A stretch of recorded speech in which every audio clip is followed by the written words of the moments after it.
Billy Graham, the man who inspired millions, held secrets no one could have imagined. Behind the pulpit, behind the headlines, his life carried layers the world never saw. Decades of appearances hid a story that only now begins to stir curiosity.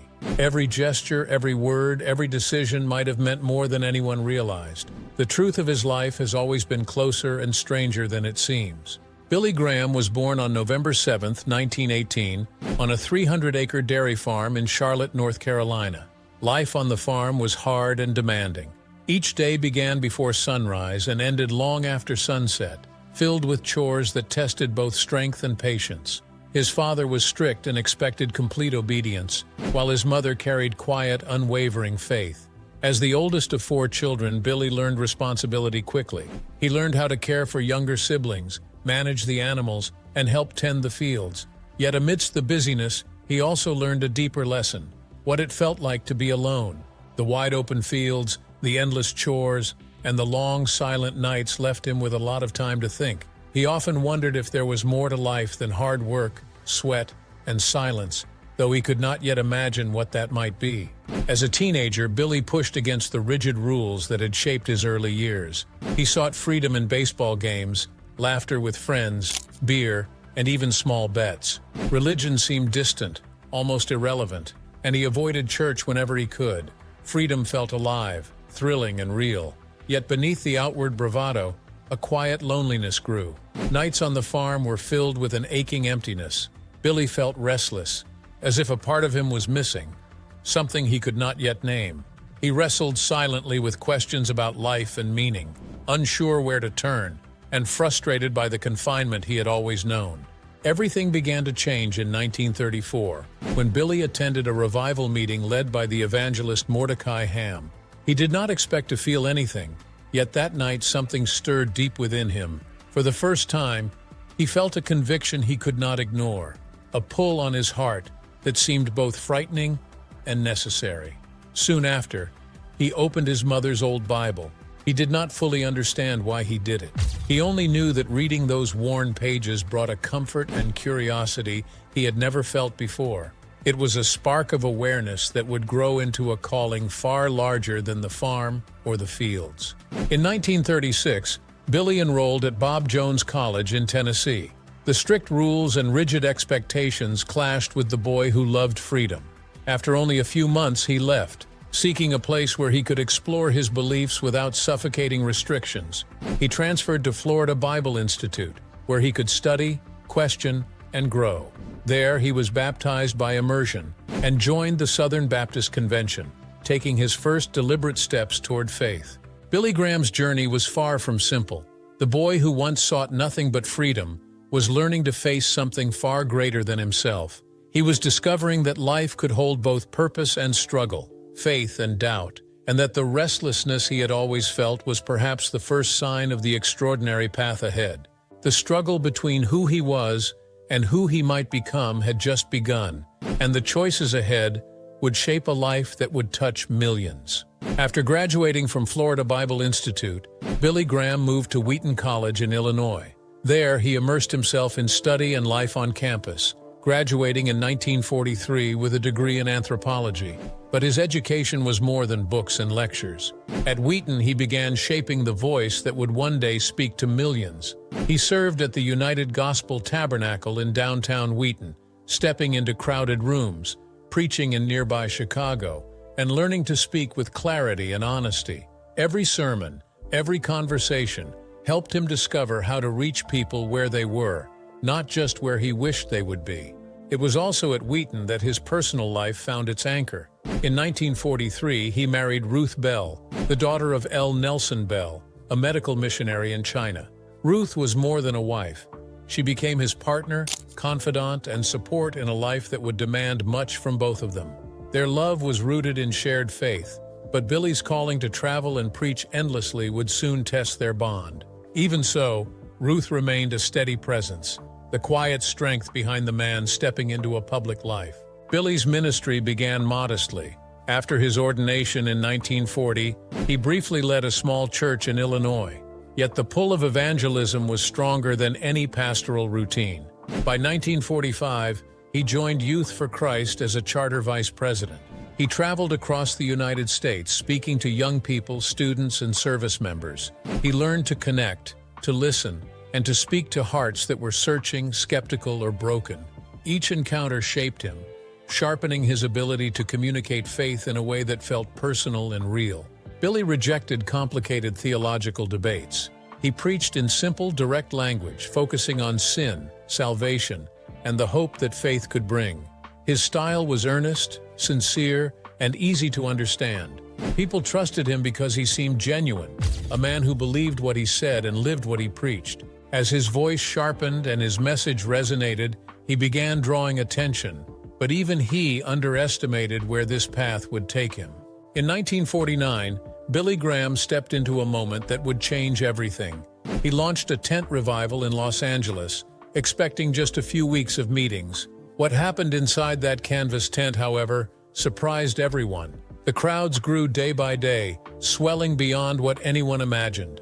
Soon, the revival became a citywide phenomenon. Newspapers called it a canvas cathedral, captivated by the honesty in his voice and the urgency of his message. People came from every walk of life, workers, students, housewives, and the weary alike. They came seeking hope, comfort, and answers to questions they often could not voice aloud. Graham's sincerity shone through every word, and even as he spoke of faith, his anti-communist rhetoric caught the attention of a nation still wary of the Cold War, lending him influence beyond the pulpit.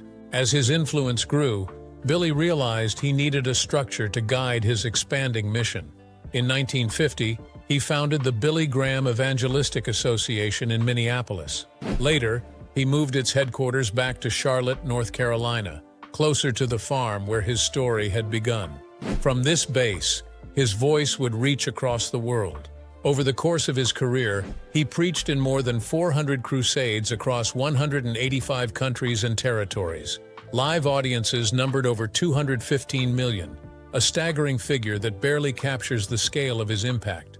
Even more people heard him through radio programs like Hour of Decision, television broadcasts, and books and magazines. His message transcended borders, cultures, and languages, connecting with people in ways few public figures ever could.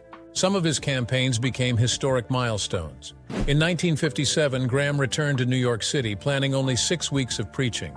The city had other plans. He stayed 16 weeks. Crowds of more than 100,000 gathered at Yankee Stadium, and over 60,000 people made decisions for Christ during that single crusade. In a time of deep racial tension, Graham refused to preach to segregated audiences. He insisted that faith should be shared with everyone equally, seeing justice and compassion as inseparable from his mission. Billy Graham also reshaped modern evangelical media. He helped found Christianity Today in 1956 and later launched Decision magazine. Over his lifetime, he wrote 33 books, including his autobiography, Just As I Am, sharing the journey from a boy on a lonely farm to a man speaking to millions. His crusades spanned continents. His voice echoed in millions of homes, and his message of hope touched countless hearts. Yet behind the applause, headlines, and standing ovations, there were powerful forces quietly watching, weighing the influence of the man who had become both a spiritual guide and a public figure.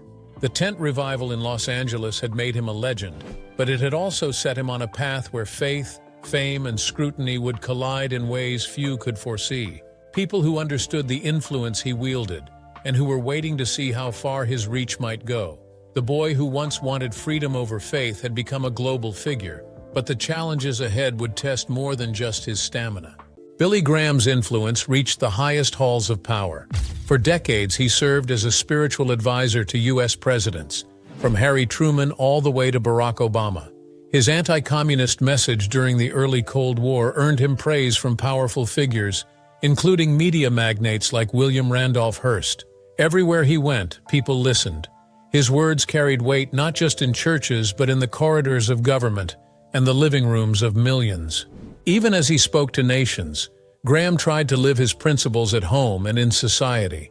During the height of segregation, he insisted that his crusades be integrated. Black and white audiences sat together, sharing faith equally. He even worked alongside Martin Luther King Jr., who offered the opening prayer at one of Graham's New York Crusade nights, Yet his civil rights legacy was complicated. He opposed segregation, but did not join the historic March on Washington in 1963. His choices reflected the tension of his time and the difficult balance he tried to maintain between influence and caution.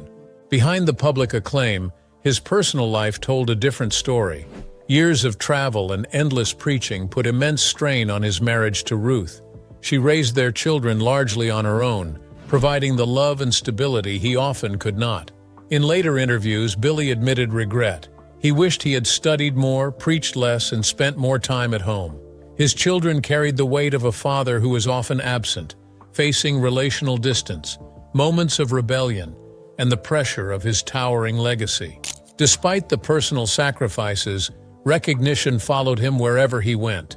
He received the Presidential Medal of Freedom in 1983 and the Congressional Gold Medal in 1996. Wheaton College honored him for his humility, integrity, and extraordinary balance, remembering the man behind the public figure.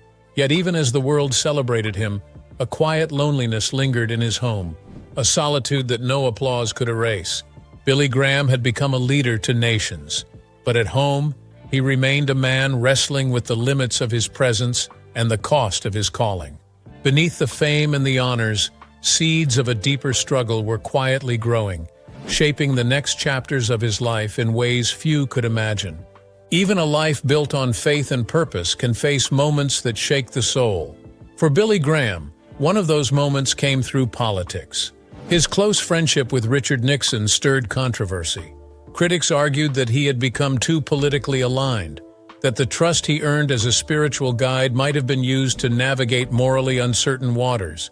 Whispers questioned whether influence and faith could ever truly coexist without compromise. At the same time, his body began to betray him. In 1992, he was diagnosed with hydrocephalus, a dangerous buildup of fluid in the brain. The following year, he publicly revealed he had Parkinson's disease. Prostate cancer, broken hips, and other health complications followed, each one chipping away at the strength that had once carried him across stadiums and continents.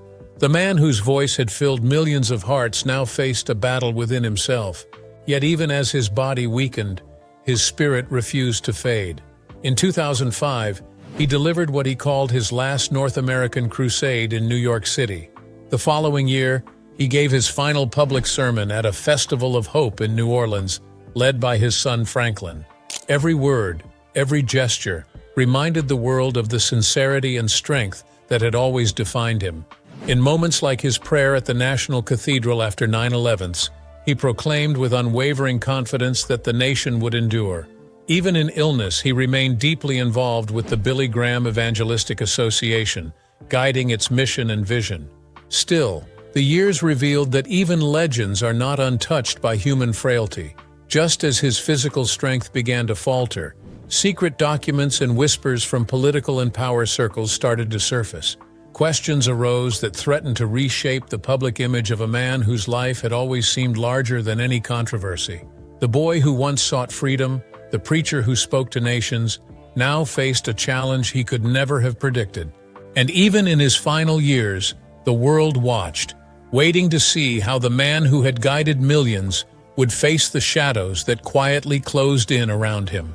Billy Graham passed away on February 21, 2018, at his home in Montreat, North Carolina, just shy of his 100th birthday.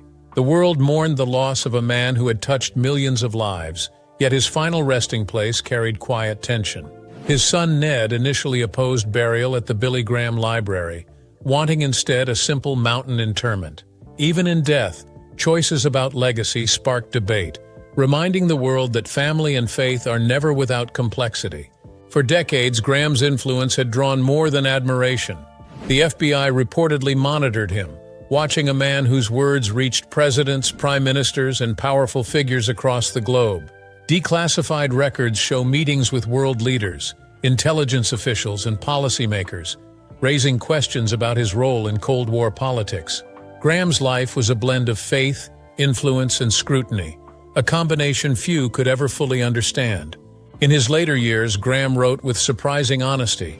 He reflected on fear, regret, and the burden of his public life. He did not want to be remembered as a saint, but as a sinner saved by grace. He urged his children, particularly Franklin, to lead with integrity and warned them of the dangers of misusing spiritual influence. His words revealed a man conscious of both his reach and his limitations, a man aware that even the most sincere intentions could have unintended consequences. His institutional legacy endures. The Billy Graham Library in Charlotte, spanning 40,000 square feet, stands as a pilgrimage site, inviting visitors to explore the life of a preacher who became a global figure. The Billy Graham Evangelistic Association continues under Franklin Graham, running international outreach programs, disaster relief, evangelistic campaigns, and media ministries, ensuring that the mission Billy started decades ago lives on. Yet even now, after his death, the full story of Billy Graham remains only partially told. Some of his most personal and provocative reflections are still locked away, waiting to emerge. The man who walked alongside presidents, comforted nations, and spoke to millions carried thoughts and struggles that few ever saw. The world believed it knew him, yet the real Billy Graham, the man behind the legend, was only beginning to be understood. What secrets remain hidden, and what truths could change the way history remembers him, are questions that linger, inviting curiosity and reflection. In his private writings, Billy Graham was unflinchingly honest about himself. He asked not to be canonized, describing himself as deeply flawed and eternally dependent on God's grace. Fame and influence never erased the quiet humility that had guided his life. He left clear instructions for his ministry: remain humble, avoid celebrity worship, and continue serving ordinary people. His vision was never about himself, but about ensuring that faith could reach anyone who needed it. After his death, his son Franklin Graham took the reins as president and CEO of the Billy Graham Evangelistic Association. The transition was not without tension. Rising political commentary, strategic choices, and differing visions sparked debates within the organization. Even in succession, the balance between influence and integrity remained delicate, echoing the challenges Billy had faced throughout his life. Billy Graham's global impact is staggering. Millions of people made decisions for Christ through his crusades, broadcasts, and literature. Over 215 million attended live events, with countless more reached through radio, television, and print. His movement created lasting institutions, training centers for future ministers, disaster relief programs, and Christian education initiatives. His reach went beyond numbers. It shaped generations and shaped conversations about faith around the world. Even as the honors poured in, the Presidential Medal of Freedom, the Congressional Gold Medal, and even an honorary knighthood, critics continued to question his closeness to political power. Scholars and biographers debate endlessly. Was he truly America's pastor, a humble servant spreading faith? Or was he in some ways a political broker cloaked in religious authority? Even now, years after his death, the full story of Billy Graham is still unfolding. Letters, recordings, and government files continue to surface, revealing layers of a life lived in the public eye, but never fully understood. The man who preached to millions, comforted presidents, and comforted a nation may have left his greatest sermon unwritten. It is the one he never delivered out loud, the story of his fears, regrets, and private reflections. Billy Graham's legacy is both immense and mysterious. A global figure, yet a man of quiet humility. Celebrated, yet scrutinized. Known, yet still only partially understood. And it is in that tension, that mystery, that the true weight of his life continues to linger, inviting the world to look closer.